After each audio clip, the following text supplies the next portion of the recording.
समय हमारे जीवन का सबसे मूल्यवान संसाधन है, जो हर पल कीमती है और कभी भी वापस नहीं आता। चाहे हम कितने भी समृद्ध, सक्षम या विद्वान क्यों ना हों, सभी के पास दिन के केवल 24 घंटे होते हैं। यह हम पर निर्भर करता है कि हम इन घंटों का उपयोग किस प्रकार करते हैं। समय का सदुपयोग केवल कार्यों को प्राथमिकता देने की बात नहीं है, बल्कि यह जीवन की गुणवत्ता को भी प्रभावित करता है। समय के प्रति जागरूकता और उसका सही उपयोग हमें हमारी योजनाओं को वास्तविकता में बदलने में मदद करता है, हमारे व्यक्तिगत और पेशेवर जीवन में संतुलन बनाए रखता है और अंततः हमें आत्मसंतोष और सफलता की ओर ले जाता है। लेकिन समय का सदुपयोग कैसे करें, यह सवाल हमें तब उठता है जब हम अपने लक्ष्य प्राप्ति में विफलता या असंतोष का सामना करते हैं। कभी कभी हमें लगता है कि दिन की भागदौड़ में हम अपनी ऊर्जा को अनावश्यक गतिविधियों में बर्बाद कर रहे हैं और महत्वपूर्ण कार्यों को पूरा करने का समय नहीं मिल रहा। समय का सही उपयोग करने के लिए हमें अपने कार्यों की प्राथमिकता को समझना होगा, एक ठोस योजना बनानी होगी और अनुशासन के साथ उसे लागू करना होगा। यह भी महत्वपूर्ण है कि हम समय की अनमोलता को समझें और अपनी आदतों में सुधार करें। तो नमस्ते दोस्तों, आपका हमारे चैनल पर दिल से स्वागत है। तो समय न गवाते हुए वीडियो को शुरू करते हैं।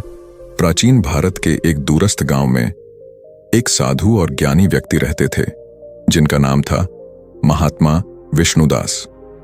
उनकी शिक्षा और ध्यान की बातें दूर दूर तक फैली हुई थीं और लोग उन्हें जीवन के हर पहलू पर सलाह लेने के लिए आते थे। गांव के लोग उनकी बातों से प्रेरित होकर अपने जीवन में सकारात्मक बदलाव लाते थे। गांव में एक युवक था जिसका नाम था शिवम। शिवम का जीवन साधारण था, लेकिन उसमें एक कमी थी, समय का सदुपयोग करने की कमी। वह दिन रात बेकार की गतिविधियों में खोया रहता था। दोस्तों के साथ समय बिताना, अनावश्यक खेलकूद और मनोरंजन में ही दिन बीत जाता था। उसके माता पिता उसकी असफलता और आलस्य से परेशान थे और समझ नहीं पा रहे थे कि उसे सही दिशा कैसे दी जाए। एक दिन शिवम के पिता ने सोचा कि उन्हें महात्मा विष्णुदास से सलाह लेनी चाहिए। उन्होंने शिवम से कहा, बेटा, तुम्हारा समय बर्बाद हो रहा है और तुम्हारी जिंदगी का कोई उद्देश्य नहीं है। मैं चाहता हूं कि तुम महात्मा विष्णुदास से मिलो और उनसे मार्गदर्शन लो। शिवम ने अपने पिता की बात मानते हुए अगले दिन महात्मा विष्णुदास के आश्रम की ओर यात्रा शुरू की। रास्ते में उसने सोचा कि यह यात्रा उसके जीवन में कितनी महत्वपूर्ण हो सकती है। हालांकि उसने पहले कभी इतनी लंबी यात्रा नहीं की थी और उसे अपने आलस्य को छोड़ना पड़ा। जब शिवम आश्रम पहुंचा तो महात्मा विष्णुदास ने उसे गर्मजोशी से स्वागत किया। शिवम ने अपनी समस्या बताई और महात्मा से सलाह मांगी। महात्मा विष्णुदास ने ध्यानपूर्वक उसकी बातें सुनी और फिर कहा, बेटा, समय का सही उपयोग करना जीवन का सबसे महत्वपूर्ण पहलू है। मैं तुम्हें एक विशेष यात्रा पर भेजूंगा, जिसमें तुम खुद समझ सकोगे कि समय का सदुपयोग कैसे किया जाता है। महात्मा विष्णुदास ने शिवम को एक प्राचीन पुस्तक दी और कहा, इस पुस्तक में समय का सही उपयोग करने के तरीके बताए गए हैं, लेकिन इसे तभी खोलना जब तुम वास्तव में समझना चाहोगे। शिवम ने पुस्तक को अपने बैग में रख लिया और यात्रा पर निकल पड़ा। शिवम की यात्रा कठिन थी। वह पहाड़ों और जंगलों से गुजर रहा था।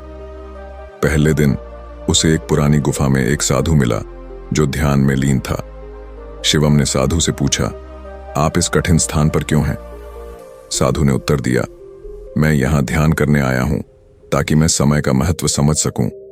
समय की अनमोलता को समझे बिना जीवन का कोई भी अर्थ नहीं होता।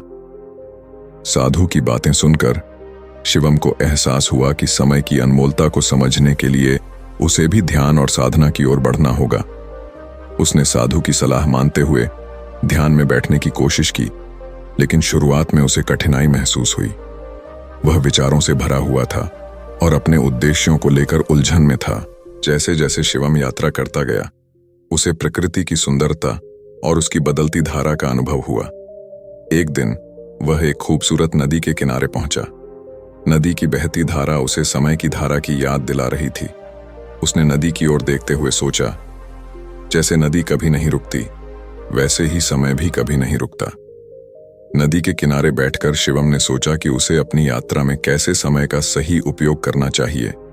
वह समझ गया कि जैसे नदी की धारा हमेशा बहती रहती है, वैसे ही उसे अपने समय को सही दिशा में लगाना होगा। नदी की सतह पर धूप की किरणें खेल रही थीं और उसकी चमक ने उसे एक नया दृष्टिकोण दिया। शिवम की यात्रा जारी थी और वह एक छोटे से गांव में पहुंचा।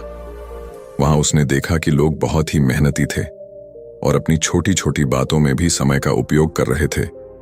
एक किसान जो खेत में काम कर रहा था ने शिवम से कहा, समय का सही उपयोग करने के बिना हम अपने खेत को उर्वर नहीं बना सकते। हर बूंद पसीना हमें सफलता की ओर ले जाती है। शिवम ने किसान की मेहनत और लगन को देखा और उसने सोचा कि अगर वह भी अपनी मेहनत और समय का सही उपयोग करे तो उसे जीवन में सफलता मिल सकती है। उसने किसान से समय के महत्व पर और बात की और जाना कि समय कीमती है और इसका हर पल उपयोग करना चाहिए। शिवम की यात्रा के दौरान उसने एक पुरानी पुस्तकालय का सामना किया। पुस्तकालय में एक वृद्ध पुस्तकपाल था जिसने शिवम को किताबों की दुनिया से परिचित कराया। उसने शिवम से कहा, ज्ञान और समय का गहरा संबंध है। जो व्यक्ति अपने समय को ज्ञान प्राप्त करने में लगाता है वही जीवन में सच्ची सफलता प्राप्त करता है। शिवम ने किताबों में खो जाने का अनुभव किया और जाना कि समय का सही उपयोग ज्ञान प्राप्त करने के लिए भी महत्वपूर्ण है। उसने महसूस किया कि ज्ञान ही सफलता की कुंजी है और उसे इसे प्राप्त करने के लिए समय देना होगा। जैसे जैसे शिवम की यात्रा पूरी हो रही थी, उसने आत्मविश्लेषण करने की प्रक्रिया शुरू की। उसने सोचा कि उसने अब तक कितना समय बर्बाद किया है और उसे कितनी चीजें सीखनी हैं। उसने समझा कि समय का सदुपयोग न केवल भौतिक दुनिया में बल्कि आत्मिक उन्नति के लिए भी आवश्यक है। उसने महात्मा विष्णुदास की पुस्तक को खोला और उसमें लिखा पाया, समय का सदुपयोग ही आत्मिक उन्नति की कुंजी है। जो व्यक्ति अपने समय को सही दिशा में लगाता है वह न केवल भौतिक सफलता प्राप्त करता है बल्कि आत्मिक शांति भी पा सकता है। आखिरकार शिवम अपनी यात्रा पूरी करके महात्मा विष्णुदास के आश्रम लौट आया। उसने अपने अनुभवों को साझा किया और महात्मा को धन्यवाद दिया कि उन्होंने उसे समय के सदुपयोग का महत्व सिखाया।